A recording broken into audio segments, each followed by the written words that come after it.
Pag-usapan natin kung paano nga ba natin ginagamit yung mga Lean Six Sigma tools para masukat ng tama ang relasyon ng iba't ibang variables sa ating mga proseso. Isipin mo na lang, paano kung ina-analyze natin kung may direktang epekto ba talaga yung biglaang pagdami ng active users sa pagbagal ng GCash transaction speeds? Sa Lean Six Sigma kasi, absolutely crucial na malaman natin kung yung potential root cause natin, yung tinatawag nating X, ay may totoong impact ba talaga dun sa outcome o sa Y natin. Gagamit tayo ng statistical analysis para hindi lang tayo nanghuhula kundi nakabase talaga tayo sa data. Let's dive into how this actually works. Para sa ating session, dadaan tayo sa 4 na key steps. Number 1, identifying X and Y relationships. Number 2, hypothesis testing for correlation. Number 3, yung pag-calculate natin ng correlation coefficient R. At pang-4, predicting outcomes with regression. Simulan agad natin sa unang bahagi, identifying X and Y relationships. Para ma-visualize natin ito ng mas maayos, tignan natin tong dalawang bagay mula sa ating source material na parang at first glance walang kinalaman sa isa't isa. May relationship ba ang presyo ng gas sa presyo ng mansanas?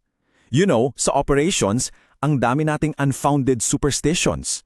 Parang sa mga BPO floor, di ba minsan sinasabi nila na dumadami raw ang irate callers kapag umuulan? We really need to investigate these seemingly unrelated variables para makita natin ng malinaw kung ano ba talaga yung itsura ng no correlation.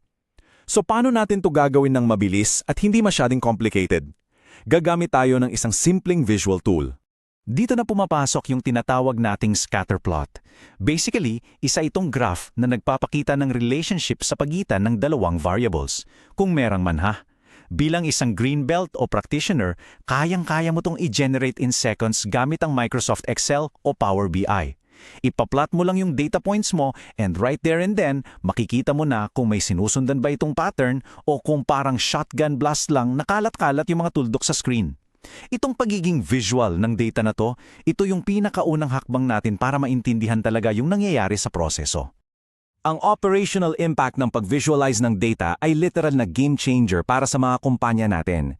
Sa pamamagitan ng pag-apply ng Y equals f of x logic, iniiwasan nating mag-aksaya ng oras, effort at resources sa pag-ayos ng maling problema. Titingnan natin yung potential X, gagawan natin ng scatter plot, tapos susukatin natin kung may statistical significance ba yung impact nito sa Y natin. So kung kalat-kalat yung dots sa scatter plot ng gas and apple prices natin, visual proof yon na walang kinalaman ang isa sa isa. Ngayon, para masigurado tayo at hindi lang tayo sa tingin-tingin, gano'n natin to papatunayan gamit ang formal na statistics? Kailangan nating i-test yung ating hypothesis. Which brings us to part 2, hypothesis testing for correlation. Kapag nagpapatakbo tayo ng hypothesis testing, lagi tayong may dalawang magkatunggaling statements, parang nagde-debate lang yan. Sa left side, nandyan ang ating null hypothesis. Ito yung laging nagsasabing, there is no significant correlation. As in, walang kinalaman yung dalawa sa isa't isa.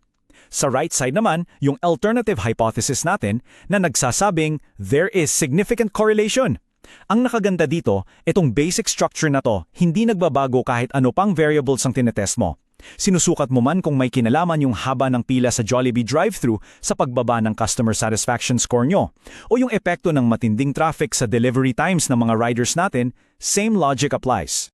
Punta na tayo sa part 3, calculating correlation coefficient R.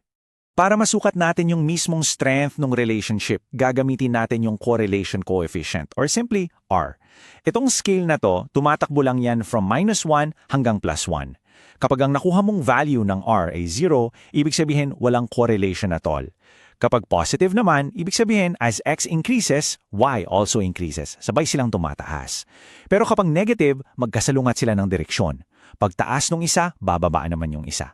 And the best part? Sa mga makabagong tools natin ngayon tulad ng Excel, kayang-kayang i-compute tong R value na to in a matter of seconds. Malalaman mo agad kung gaano ba talaga kalakas yung relasyon ng variables mo.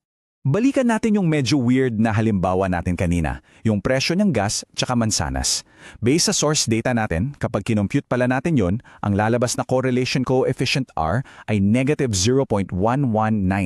Sobrang liit dahil yung value na to ay napakalapit sa zero, kinoconfirm nito yung ating null hypothesis. Walang significant correlation sa pagitan ng presyo ng gas at mansanas.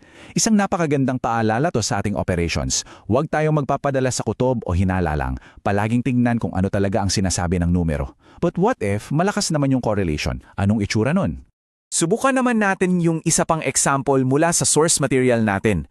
Paano daw nakakaapekto yung speed ng isang tren sa stopping distance nito?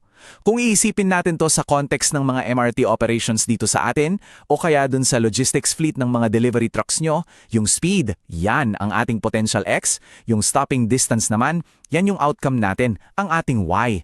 Kapag ginawa natin to ng scatterplot, makikita nyo na yung mga data points natin ay halos bumubuo na ng isang tuwid na linya paitaas. Ibig sabihin lang yan, habang mas bumibilis yung sasakyan, natural lang na mas humahaba rin yung distansya na kailangan bago ito tuluyang huminto. Pag-compute ng ating project leader sa data na yon, boom! Ang lumabas na correlation coefficient R ay 0.984, isang napakataas at positive correlation. Dito pa lang, napatunayan na natin statistically na yung speed ay talagang isang key X. Meron itong napakalaki at significant na impact sa ating Y, which is yung stopping distance. At dahil sigurado na tayo sa relasyon nila, pwede na tayong umabante. Gagamitin na natin to para sa susunod na phase ng ating LSS methodology. Which brings us nicely sa Part 4, Predicting Outcomes with Regression. Ano ba tong regression model na to? Basically, isa lang itong equation na binubuo mula doon sa ating correlation data. At dito nyo makikita yung isang napakalaking shift sa Lean Six Sigma maturity natin. Mula doon sa pagiging purely reactive, kung saan dinedescribe lang natin kung ano na yung nangyari sa nakaraan, ngayon nagiging predictive na tayo. Dahil sa equation na to, pwede na tayo mag-plug in ng kahit anong X values natin at ma-predict na natin kung ano ang eksaktong magiging Y outcome natin bukas, sa susunod na linggo o sa susunod na buwan. Gusto kong i-highlight kung gaano kalaki ang operational impact nito sa inyo. Sa halip na yung isang Filipino operations team ay naghihintay lang na magka-defect bago sila umaksyon, yung nakasanayan nating inspection and detection phase lang. Gamit ang regression, pwede na nating iset at i-control yung mga process parameters natin upfront. Nag-shift yung mindset natin mula sa simpleng reaksyon papunta sa tunay na prevention and control. Halimbawa na lang dahil alam na natin yung regression equation para doon sa fleet ng trucks natin, pwede na nating iset yung tamang maximum speed limit. Iko-control natin yung X natin para masigurado natin na yung stopping distance natin, yung Y, ay laging nasa safe na level para sa mga drivers natin. That's how powerful regression really is. Ngayon, para malaman nyo naman kung gaano ba talaga ka-accurate tong equation nyo, titingnan nyo yung tinatawag nating R-squared value. Sa train speed example ng ating source material, ang value na nakuha nila ay 96.9%. Ano bang ibig sabihin yan sa madaling salita? Ibig sabihin, 96.9% ng mga pagbabago or variations na nakikita natin doon sa stopping distance, malinaw at direktang na ipapaliwanag nung ginawa nating regression equation. It confirms na yung model natin ay may excellent predictability. Mapapanatag talaga yung loob ng project team nyo kasi alam yung madaling makontrol yung buong proseso. Para i-summarize yung buong journey natin based sa data, ganito yung maturity path ng pag-establish ng isang matibay na Y equals f of x relationship.